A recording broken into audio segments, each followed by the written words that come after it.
So, welcome back to another edition of the Official Visit podcast with the Oregonian. I'm here with Tyson Alger, my co-beat writer, and Tyson Coleman, the Tyson Squared today. Thank you for joining. This is your inaugural voyage on the podcast. Thank you. Thanks for having me, man. We're especially honored to have someone who has the name of our newspaper tattooed on their forearm. Yeah. You know, I take pride in that for sure. We obviously you can't see that because you're listening to this right now, but it's like the old Gothic Rome, like Times New Roman. The nameplate Oregonian. Obviously, it's because you are an Oregonian, not because you're a subscriber. No, I'm not a He subscriber. really likes the classified section on it. Why that tattoo? Why you want to put out on display that you're from this state so broadly? I just take a lot of pride in the fact that I'm from the state. You know, being on this team, there aren't too many guys that are actually from the state of Oregon, so that's very prideful to me. And me and my buddy Cole Ayala, when he was on the team, we were roommates freshman year, and we both talked about getting this on our forearms. And he obviously is not on the team any longer, but I kept with it and ended up getting it. So I don't know, it's just something I wanted to do just because the newspaper, the font looks so cool. Yeah. The titles. Yeah. You keep in touch with Cole? So? Yeah, I keep. Isn't he playing rugby or something? He's back. He was doing that. Now he's back in Hawaii. He's working construction with his father. So, I talk to him about once a week. So I try and keep in touch with him. Rugby in France. That's something that it seems like it was something no one expected, and yet rugby for him seems like a pretty ideal sport. Yeah, right. I would have thought he would have hung around a little longer. Obviously, it's not all just his playing ability, but yeah. I don't know exactly what went wrong there. I think he kind of just got a little homesick. You know, missed having people around that he knew, and I think that's probably what it is because he's a real family and friend oriented dude. So. He probably just wanted to get back somewhere where he knew people, but I haven't really talked to him too much about why he left. Sure. Well, you are from Lake Oswego. You are one of the rare Oregonians. It's something that Helfrich always talks about, like in recruiting season, is that the Ducks have to work harder in recruiting because there's not like a natural recruiting base in Oregon, not a huge recruiting base. What do you think about that? Is high school football? Can it really ever be a hotbed in Oregon just because of the demographics, the size? I feel like eventually, you know, farther down the road it could be, but currently it's just not. You know, the level of football being played in this state just isn't at the same caliber as, I guess, California, Texas, Florida, Georgia, places like that. And I feel like the talent pool has definitely gotten better over the past few years, and Oregon's done a better job looking inside the state. But yeah, I think as more people move to Oregon, because I feel like it's becoming more popular, especially the Portland area, that it could be one of those hotbeds. Sure. You got all those Californians moving up here and buying the houses straight up. Eventually, they're going to bring their Californian kids up here. You know, exactly. Is it tougher though? Like, you know, even if you're like one of the top Oregon high school athletes, but you might not have put. You know, you'll have to go play. There's maybe 10 decent schools, and then there's the other schools that you guys beat by. 50 or 60. What's that like jumping into then playing college where you'd play teams where there's some really bad kids on the teams as well? Yeah, it was a huge transition for me. I came early, the spring of my what would be senior year of high school. I came, and it was a mind-blowing experience. Just the speed and size of everyone, physicality at this level was just nothing like I had seen before. I played some good players in high school, like Brandon Scarlett. He was one of the more impressive guys that I played, but it was like having a team full of Brandon Scarlett. So it was an eye-opening experience. Do you remember having like a welcome to college moment where you're like, okay, this is college football? I almost did. It was I was on the scout kickoff team, and I was running down the field, and Michael Clay was one of the frontline upbacks. And last minute, I'm running down the field. Last minute, I peek out of my right, and I just see this 46 coming flying at me, trying to earhole me, and I barely missed it. But I was like, okay, I'm gonna have to, keep my head on a swivel nowadays, because if he would have hit me, it would have been something bad. So, what's the biggest hit you've seen at any time, either in practice or in game, over your last? The biggest hit I've taken, or either you've taken or you've seen. Like right now, my money would be on. That Michigan State offensive lineman that just killed Dargan last year. Yeah.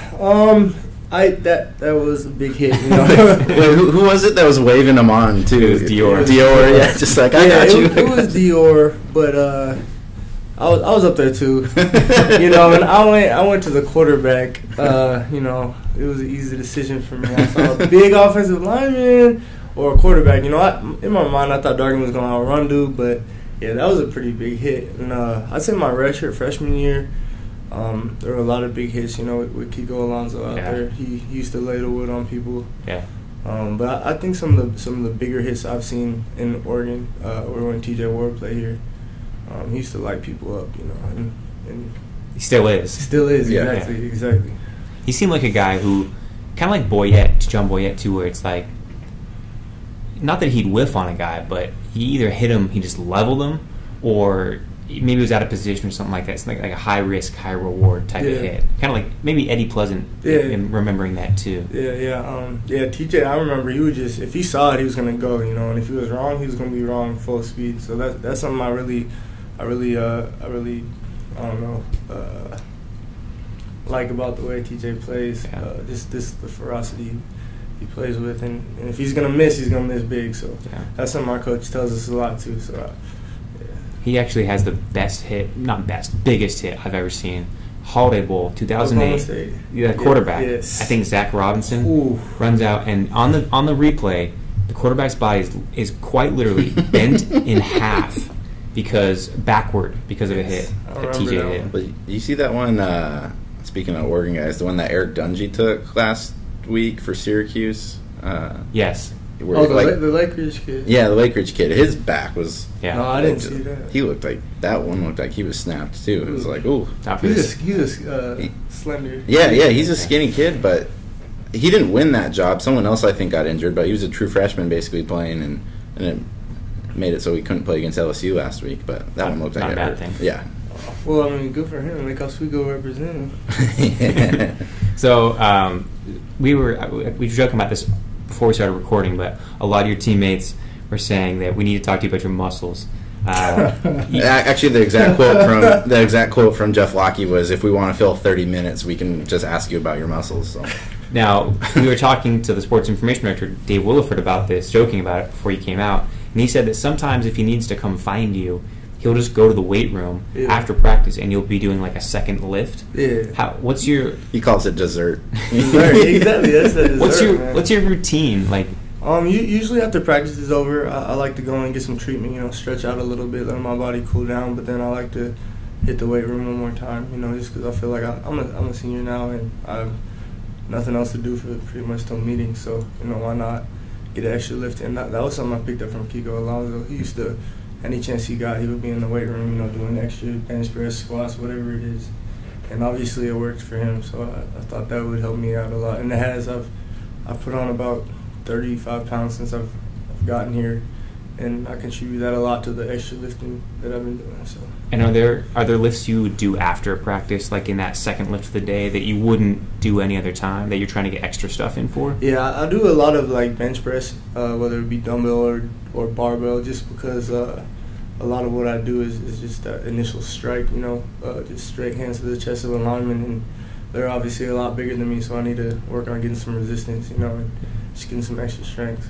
I think they all just have body image issues. They look in that mirror and you just see a small guy in there. And and I always joke around. I always joke with some of my buddies that I lift with. Me and Joe, we always say, if we looked like Royce Freeman, we wouldn't be in there. So a little bit of it, Does Royce lift much, or is he just naturally? Nah, I mean, Royce does our workouts, but he's just naturally gifted. He's Royce, man.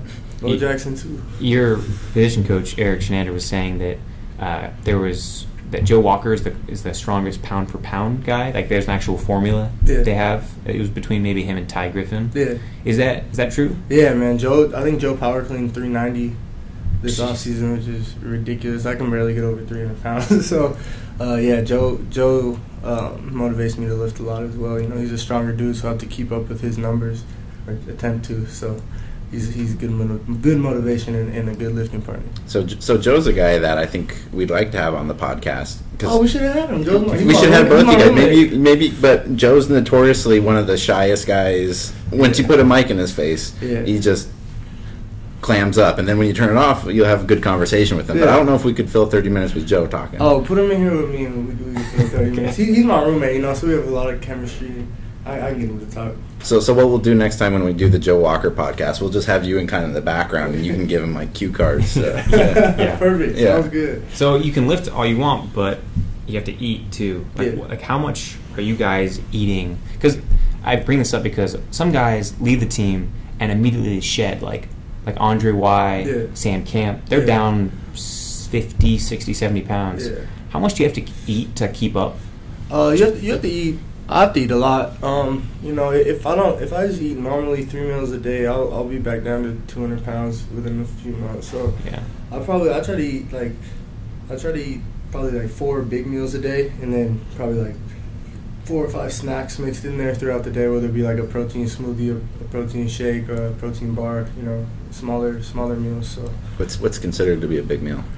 A big meal. I look at it. I've kind of been brainwashed. I look at it now as calories, protein, carbs, that type of way. So I try every meal. I try to get about 40 grams of protein in. 40 to 50 grams of protein, whatever that entails, chicken, beef, whatever, and then probably around same amount of carbs to twice as much. So and then always try and get some veggies in there. And I'm a big milk guy. I love drinking milk. So I always drink a lot of milk. Do generally all like defensive players live with defensive players and offensive players live with offensive players? No, not at all. It's mixed up, Or I think from what I've talked to, from what I've heard from people that have transferred, or that are new to our program, is that they've never seen anything like this. Everyone gets along really. There are obviously people that don't really vibe as well, but there's no beef, there's no tension within our locker room, within our team at all. So. There's no like the offensive players aren't doing their dishes enough in the house. Yeah, not at all. None of that. I remember reading or talking last year to Armstead, Balducci, I think Bayless lived with him. They all had a house kind of over by Augusta, yeah, Street. And they would be famous. I think Doug Brenner was in that house too. They would be famous for their like breakfasts. They had huge breakfasts. Can you vouch for this? They'd make big breakfasts? They'd make huge breakfasts together. Oh, no, I don't know about that. Okay. I wasn't sure if you would ever... I don't. I like to cook my own food, so I don't really... you don't dabble in that restaurant? Nah, I didn't. You guys, I guess we'll have to talk about football a little bit. You guys obviously lost against Utah. Yeah. Kind of exposed a lot of things about you guys' defense. Yeah. Do you... there's been this kind of talk about how you guys don't take it personally, kind of flush it. It's the buzzword. But how much of that gets in anyway? There's so much more social media. This is the first week of classes. I'm sure a lot of guys are walking around campus getting, Dwayne Stanford said that he got some guy talking to him on campus, talking some crap. Oh, really? How hard is that to kind of block out everything, even if that's what you're trying to do? It's easy for me. After the game, obviously, I was disappointed, a little bit embarrassed. More embarrassed for the past players that have played here. They're watching the game, saying they built this culture, they helped build this culture, and last game we kind of just let it go in the wind. So that was more embarrassing to me. Just talking to some of the older guys when they ask what happened, it's like, man, I don't know, because they pass it off to us seniors, thinking they're leaving it in good hands. So we have to come out and ensure them that it's in good hands and that we're keeping this culture alive. There was a thing last night. I think it was Joey Harrington on Comcast was basically kind of calling out some of the bandwagon fans and stuff. Yeah. But in that also he was saying, we're not an Alabama, we're not one of these programs that has 50 years of success. But you think that's fair for someone to be we can have losses like this because we're not one of those programs, or is this program at one of those points where we shouldn't expect we should never expect that. We should never settle for that. This program, everyone in this program works too hard, and we have too good of players and coaches to allow that to be acceptable. So no, that's never going to be acceptable around here.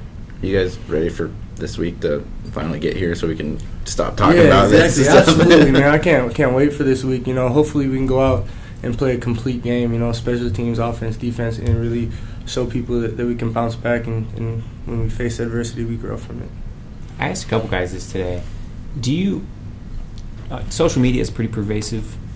Do you change did you go on social media, I guess, Saturday night, Sunday, or did you think, what, this week, not worth it? I went on it. I always think it's funny, all these fans, that one day they're your best friend and the next day they're saying, fire so-and-so, fire so-and-so, I'm sorry you have to play. I had someone tweet at me saying, I'm sorry you have to play for one of our coaches. And I'm like, what are you talking about? They have no idea what it's like, being a college athlete, being a college coach, how much work everybody puts in.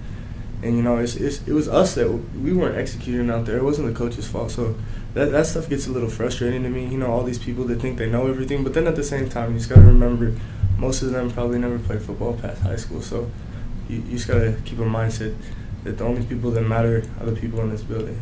How often do you get tweeted at, positively or negatively, after a win or a loss? I'd say mostly it's generally positive. Yeah. I'd say me personally, I haven't really gotten too many negative tweets from fans, which I'm thankful for. But there's some guys. Here's Tyson's Twitter handle. I remember when Tony Washington last year, had a little celebration penalty, and we had some fans tweeting some terrible stuff at him, and it's just unnecessary and uncalled for. Nobody ever messes up on purpose. And at the end of the day, we're college kids, man, just trying to play football and get our education. Yeah. Do you find yourself almost taking it personally, like playing for guys who are being called out, criticized? Do you guys take that personally, that people are saying fire the defensive staff? Absolutely. Anytime those coaches put so much time and effort in, and they really truly care about us here at Oregon. I don't know how it is at other schools, but I know that they care about us on and off the field. So for people to be going after them like that, it's kind of for me, I take it personally. I don't want people talking about my coach like that, because I know he wouldn't want people talking about me like that. So yeah, I take it personal. I kind of want to go out there and show them that we messed it up last game. It wasn't our coaches. Sure. So, shutout this week? What's up? So you're saying shutout this week, then, right? Do our best. When Pelham said today, simplifying the defense, what does that mean? Does that just mean literally taking out packages, taking out looks, or within those looks, maybe we're not going to blitz as much, we're not going to do? Yeah. I don't know. What's that look like? Within each play call on defense, it really depends on the offensive formation. So within each play, there's probably 3 or 4 plays that stem off of it. So I think taking some of the more complex things out is what we did this week, and got down to kind of some bread and butter things that we can all do. And our problem isn't guarding people one-on-one and stuff like that. It's people messing up their job, getting confused out there. So we just simplified things, and that should definitely help out. What's it like for someone who's been in the system for 5 years, though? You've got to a point where you know things, and now things are kind of being, simplified a little bit, though. It's my job now to help the people that don't get it. You know what I mean? Because like you said, I've been here this is my 5th year, so I should know most of the stuff by now. Being here for so long, so I take it that it's frustrating. I like to run everything that we do, but if everyone can't do it, then we can't do it. And it's my job as a senior, it's my job as a leader to help those guys get to where we can move on, and that starts with getting the simple things down first. Who's the one player on your offense you'd like to pop the most? Jeff Lockie. Yeah. You probably never been able to hit that guy, huh? Nah, I haven't. I've never been able to hit Jeff Lockie. You think he'd crumple pretty easy? Go down? Nah, Lockie's a tough dude, man. He's proven a lot these past few games. He's taking hits. He's gotten the first down. He's done best to his ability every single game. So he's a tough guy. I've learned a lot. He seemed pretty. One of the things I had heard about Lockie, maybe either last year or even before, was he was kind of. It seemed like he was. Took him a while to decide, like, hey, I got room, I can go make a play with my legs here or something like that. It seemed like, especially on that first drive he came back in yesterday, he was very confident in his legs, at least. Yeah, very confident. It takes time. Playing behind someone like Marcus it's not easy to step in and fill those shoes. So it takes time to get comfortable and really just be able to play free out there. It took me a while, just to be able to have fun again, because the first year you're in there playing, it's kind of hectic a little bit. Right. You're not comfortable out there. It's just different on game day. Everything is different. Everything's not necessarily moving faster, but it's just loud. You're in front of a ton of people, so you just kind of got to get used to it. And I'm sure Lockie's going to get used to it.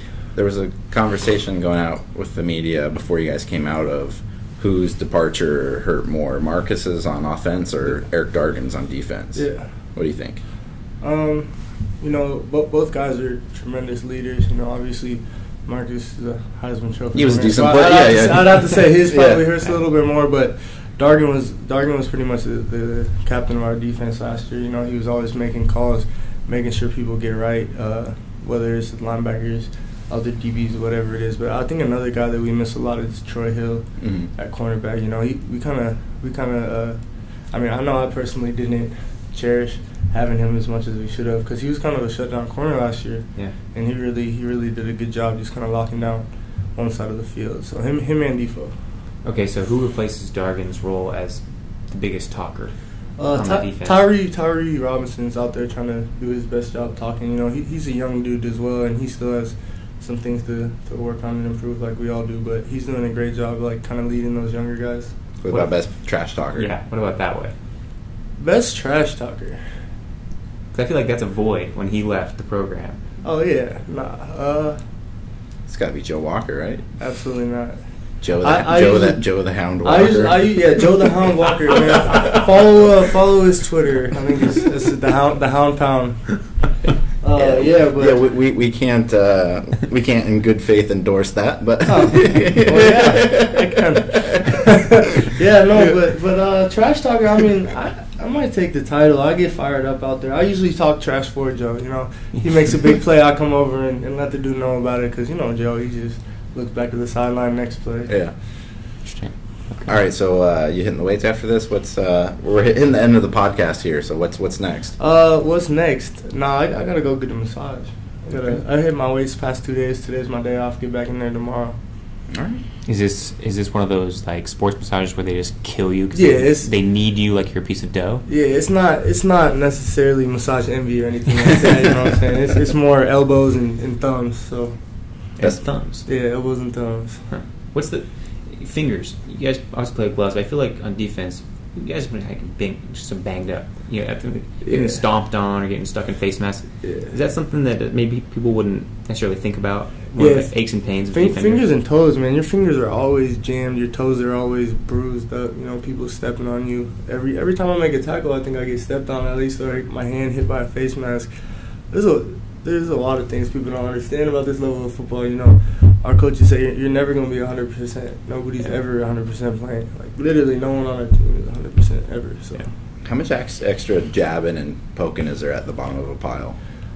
It depends on which team you play. You'll play some teams like Washington, and they'll do some extra stuff. But most of the teams in the Pac-12 are pretty clean. Okay. That's good enough. What's the worst thing that could happen at the bottom of a pile? Like, can we put this on a recording? All right. Yeah. I was like, no. I mean, I guess getting poked in the eye. Yeah. Keep it PG. Yeah. Well, that's a good one to end on. Tyson, we appreciate your time. Thank you guys for having me, Laker Nation.